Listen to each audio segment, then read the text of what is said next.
hello, my children have been on this planet for over a year now. How cool. In honor of 365 days of existence, Gray and I are going to be throwing the twins an Avatar: The Last Airbender birthday because I am a major Atla fanboy. They're way too young to remember at this age, I think, thus I get to pick the theme, which is awesome. It's really nothing extravagant, but for their party, we got them these cute Bender onesies. Water and fire seemed to match their personalities. And I want to be clear that both are equally awesome elements. Truly being any kind of Bender is a compliment. Earth, wind, air, fire, all are good. I'm an airbender. Also, we ordered these shirts for Gray and I. I am kind of obsessed with the cabbage guy. Additionally, we have some character cupcake and quiche toppers. My kids randomly really like quiche, so we're doing that instead of like a smash cake. It's their party. Also, we scrounged up this awesome banner, a few balloons to represent the elements fire and air, plates, cups, and napkins to represent water, and today I am going to make a handful of rocks to represent earth, as well as a giant appa, so that kiddos at the event can play Pin the Arrow on the Sky Bison. I figured you all could watch a time-lapse of that while Gray and I just kind of chat in the voiceover about lessons that we learned during our first year of parenthood. As usual, everything I'm using is just stuff I found around the house or in my garage or basement because saving money is fun and we're gonna make it work. All right, here we go. Enjoy.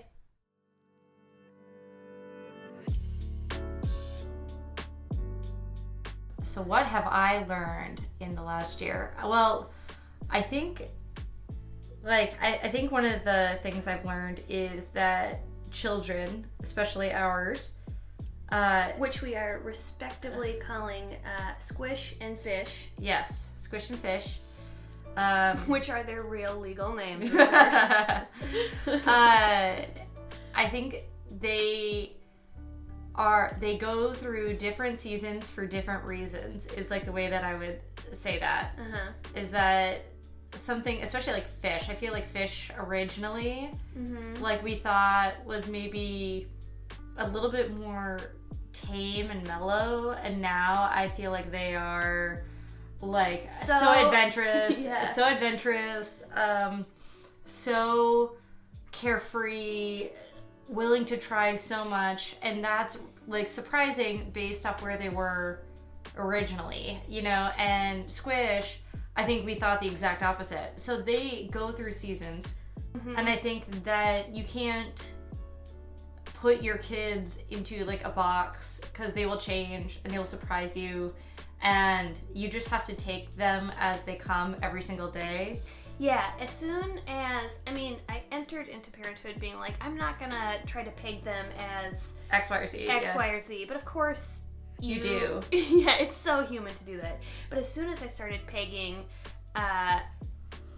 Fish as like the more sensitive one, that flips. Yeah. So just, I don't know, I think foster some awareness around how you might be putting them into boxes or how you might be labeling them, even if your intent is not to. That way you can remember, there could be more to this kid than I know right now, and this could change. And like celebrate those changes, I think. I think that's been one where I've loved the surprise, and you kind of rely on them to guide you in a certain way. Yeah. That's one thing I've learned. I think that's an excellent thing. Yours is kind of beautiful and nice, and mine is a little bit more practical and self-care-ish. But if you stay home with your kids for long periods of time, sometimes the days can feel long. So I've learned that it's really important to build things into your day and or your routine that you specifically find joy in. Yeah. That way you have something to look forward to. And I think that it's like a Venn diagram. There's things that are good for your babies, there's things that are good for you, and then there's definitely places where that overlaps. There's things that you really like that also benefit your babies. So for me, I really like being outside. Yeah. I love going on walks. I love biking. So we got a trailer, a bike trailer for the kids, and I take them on walks all the time. And it's just something that brings me a ton of joy. It resets me. It makes me a better parent. And it makes the days interesting and fast feeling. And I think it's important to remember that, like, while the days can feel long because, especially with newborns, like newborns in Minnesota, especially at the beginning, in the winter, like there's just not a lot that you can safely do. Right. And so you just have less flexibility, and you're trying to find the things. You're also in a self-discovery journey of what you find joy in as a parent versus what you like. Because that Venn diagram, like there's those things that you overlap in, and then there's things that you have to maintain for yourself. Like, so you still really like enjoy going to yoga, going for a run, finding time to do creative things. Like those are things that really fill your cup. And I had to find my own like things as well. Yeah. I think my next thing that I'm going to try with them, I've been thinking about, is reading out loud. But not necessarily, I mean, I'll still read their books to them. But books that you like? Yeah, but I like to read my book. I really... You read the Kyoshi book? Yeah, I really enjoy it. And it's kid-friendly. It's just Avatar: The Last Airbender. Yeah. And so I thought to myself, instead of sitting there while they play and I quietly read, what if I read out loud? That's really cool. Yeah, it could be a way Can I sit in on that? Sure, story time? Yeah, it could just be a good way to have... find the place where the two circles of the Venn diagram overlap. Yeah, and I think it's important to spend time in each parts of that. Like we certainly do things just for them. Totally. Yeah. A lot of things weighted heavily there. We do things that are just for us, and then we do things all together. My next thing was that we've really lent into is around family time, like in family focused time. Mm-hmm. The kids actually really love doing errands with us. Yes. Like they really enjoy it. And it's so, I think there's also sometimes this idea that you're like, oh, they won't like this, or oh, they whatever, but they really like to just kind of tag along and do what we want to do sometimes. It's like a different stimuli for them rather than just the house. Yeah. Yeah. And so finding those things and not being scared to, like, it could go horribly wrong. We've definitely had those situations where we're like, okay, just kidding, like, kind of a thing. But there's also been plenty of times where we're like, oh, that was awesome. I remember this one time we just went to Home Depot. Yeah. And we were looking for a couple things, but we ended up just kind of walking around, and the kids, like, had a blast. Right. Yeah, so don't... that kind of comes back to don't necessarily... peg or have too many assumptions of your kids. You might like assume or think like, oh, these are kids, they don't want to go to Home Depot. Just because I don't necessarily want to do errands doesn't mean that they don't. Yeah, you never know, they always surprise you, so why not give it a shot? Yeah, exactly. So that's been also fun, is like finding like the things when we were visiting your folks. We like did a bunch of things as a family, but we thought that maybe we were like that we thought that they might like, just because of the stimulus, like animals or the botanical gardens, but those were also totally for us. Right. And so finding things like that where we're all finding some joy, I think is really cool. Yeah, I like that a lot. I think my next one is, I learned that I was really happy and surprised to learn that parenting as a whole was actually much easier than I thought it would be. But then also that there were quite a few very specific things about parenting that were much more challenging than I expected.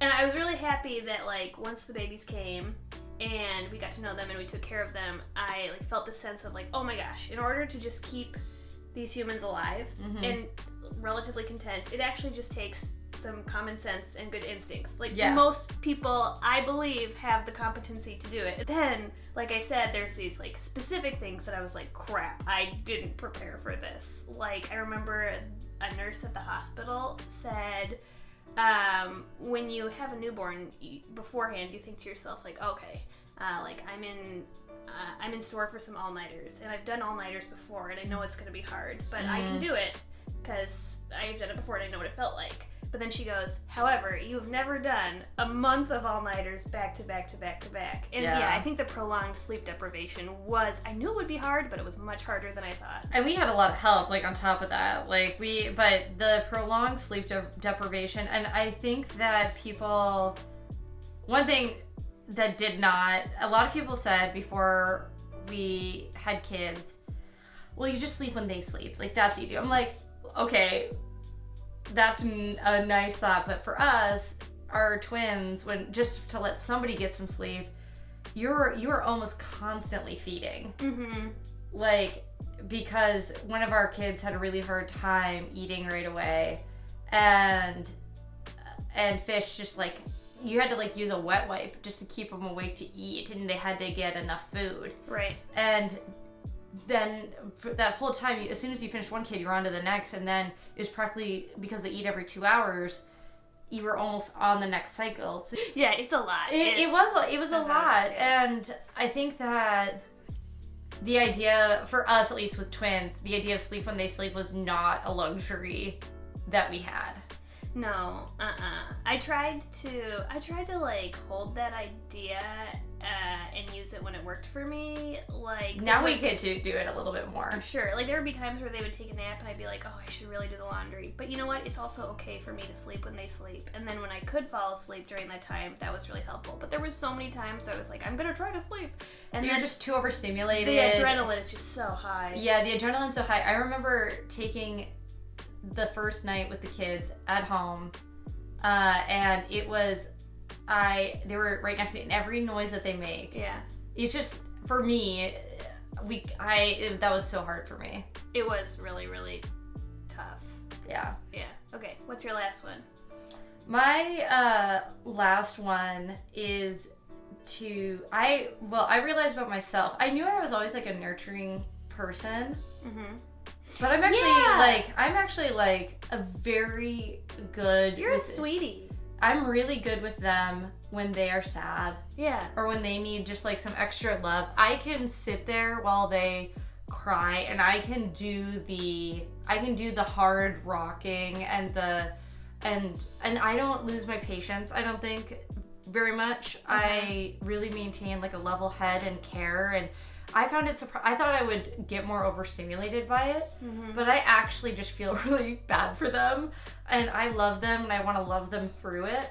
And that was really surprising to me, because in the past, I can get overstimulated with really intense emotion. But with them, I just find myself wanting to absorb it and take it away and sing to them and love them through it. And that was a pleasant surprise for me as a parent. Yeah, those happy surprises are the best. Like I said, You can make them laugh like no one. Yeah, I do like to make them laugh. You and Fish. Oh my god, like you and Squish as well, but you and Fish are thick as thieves when it comes to laughs. We're giggle buds, for sure. For sure. Yeah. Yeah. Squish right now just wants to be snuggled. That's very true. Yeah. Yeah, and I really love watching your super nurturing side come out. I knew that you would be like reliable and strong and there for them and their rock, but you're like this, like, you're a much softer, sweet rock that I'm like a mossy rock. You're like a mossy rock. It's so beautiful. I just really, really like it. Thank you, baby. Yeah. And what's your last one? Oh, my last one, again, it's another boring one. But I guess like I can get overwhelmed if I feel like we're behind on certain things. So as can I. Yeah. So we both are bad at that. Yeah. So, and that's not necessarily like in those micro moments or with the kids. That's kind of more in those macro moments and like as a whole. So like for me, this piece of advice or this lesson might really only apply to me. I know there's parents that it does not apply to. But when it comes to big projects or like next phases or like assemblies, it's really important for me, in order to feel like my head is staying above water, to be prepared and work ahead of time. So like it was really important for me to have the nursery completely done, ready. We had it like completely done 2 months 2 months before they were born, but we didn't know when they would be born, right? Because a lot of twins are born much earlier. We got lucky with how long we lasted. And you lasted. That's true. Yeah. And then like baby proofing was a pretty big endeavor, and we definitely, the house wasn't like baby proofed when they were born at all, because they don't really move. You don't need to have the house baby proofed when they're born.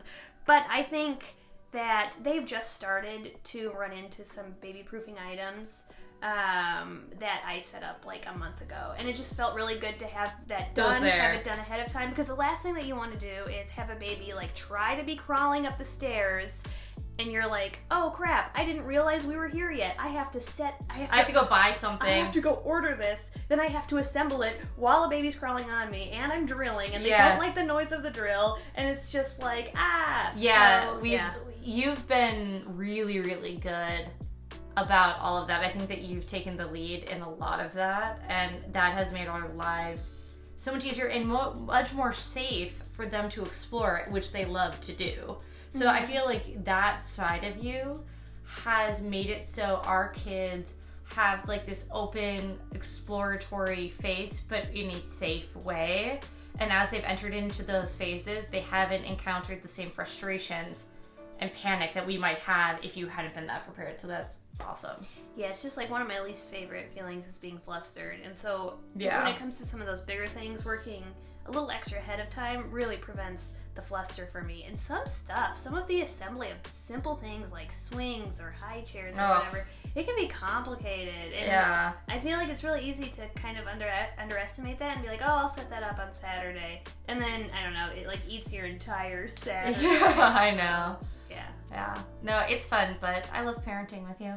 I know. It has been a blast. It sounds weird, but this sounds so strange, but it's been so much better than I thought it would be. Yeah. But that's not, like, I thought it would be good. But that's also because you thought that you were, like, very much so more into the toddler. Yeah. Like, less into, like, baby. Yeah, I thought I was more of a toddler person, and the infants were fine, but I love infants, actually. Yeah, they're sweeties. Yeah, so that's just been, an excellent thing to discover, is that parenting, while I took it really seriously and waited till I was ready and thought I would enjoy it, I really enjoy it. So, okay. Well, that's it. We've been talking for enough time now. I bet everybody's really happy to hear your voice, because you're just a little cutie patootie.